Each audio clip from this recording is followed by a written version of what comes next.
दोस्तों बहुत से लोग इस सवाल में और इस सवाल में गलतियां कर देते हैं। चलिए देखते हैं कि क्या गलतियां करते हैं। देखिए लिखा है कि इतने का वर्गमूल क्या होगा। तो बहुत से लोग सोचते हैं करड़ी में 16 बराबर प्लस माइनस 4 इसका उत्तर होगा। मतलब इतने का वर्गमूल प्लस माइनस 4 होगा, लेकिन यह बिल्कुल गलत है। लेकिन यह कब सही रहता है? जब प्रश्न यह कहता है कि इतने का मान ज्ञात कीजिए या इसे हल कीजिए, तब इसका उत्तर यही एकदम बिल्कुल सही रहता है। लेकिन पूछ रहा है कि इतने का वर्गमूल क्या होगा, तो यह बिल्कुल गलत होगा। लेकिन इतने का वर्गमूल होगा प्लस माइनस 2 होगा। लेकिन इसे हल कैसे करेंगे, चलिए देखते हैं। मान लीजिए करड़ी में 16 बराबर x है, मान लीजिए। अब मैं पूछूं कि x का वर्गमूल क्या होगा, तो आप कहेंगे करड़ी में x होगा। तब हम इसे ऐसे लिख सकते हैं, पहले करड़ी है तो करड़ी लगाया, फिर उसके बाद x बराबर करड़ी में 16 है तो करड़ी में 16, तब फिर बराबर प्लस माइनस 2 होगा।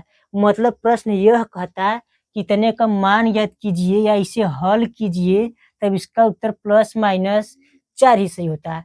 लेकिन पूछ रहा है, प्रश्न यह कह रहा है कि इतने का वर्गमूल ज्ञात कीजिए, तब इसका उत्तर होगा प्लस माइनस 2 होगा।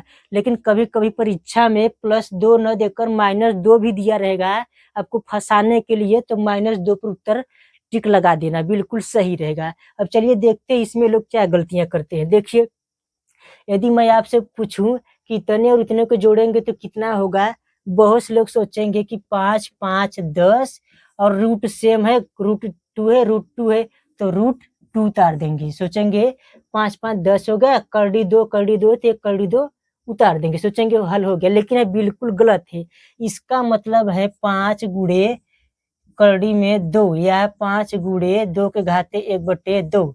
प्लस है तो पहले प्लस उतार रहे हैं, और इसका मतलब है 2 के घाते 1/5, 2 के घाते 1/5। इसका मतलब ये है, इसका मतलब ये है और इसका मतलब ये है। चलिए दोस्तों, अब रूट का जोड़ सीखते हैं कि रूट का जोड़ कैसे जोड़ते हैं। चलिए देखिए, मान लीजिए यहाँ लिख दूं करड़ी में 3, यहाँ 4 प्लस 5 करड़ी में 3, मान लीजिए।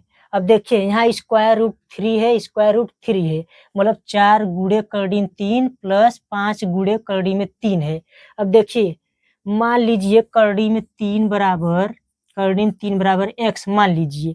अब इसे मैं ऐसे लिख सकते हैं, 4 गुणे करड़ी में 3 प्लस 5 गुणे करड़ी में 3 मान लीजिए। अब इसे ऐसे लिख सकते हैं, 4 गुणे करड़ी में 3 बराबर x मान है तो यहाँ x प्लस है तो प्लस 5 गुणे x।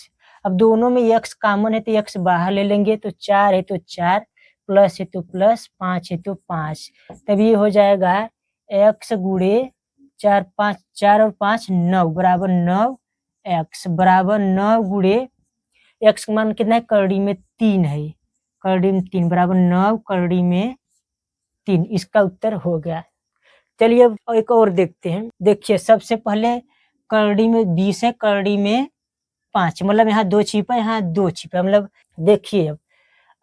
तब इसे हम सबसे पहले इसे ऐसे लिखेंगे, करड़ी में 2 गुणे 5 प्लस है तो प्लस करड़ी में 5। अब देखिए इसमें एक जोड़ा बन रहा है, तब एक 2 बाहर आ जाएगी, तब ये होगा 2, तब ये हो जाएगा 2 करड़ी में 5 प्लस है तो प्लस करड़ी में 5। अब देखिए यहाँ करड़ी में 5 कॉमन है, यहाँ एक छिपा हुआ है, इसे हम ऐसे लिख सकते हैं, 1 गुणे करड़ी में 5, और यहाँ 2 गुणा तो छिपा हुआ है, और यहाँ भी 1 लिख सकते हैं, क्योंकि 1 का गुणा इतने में करेंगे तो यही आएगा, इसलिए 1 गुणे इतना लिख सकते हैं, 2 गुणे इतना है, मान लीजिए लिखा है।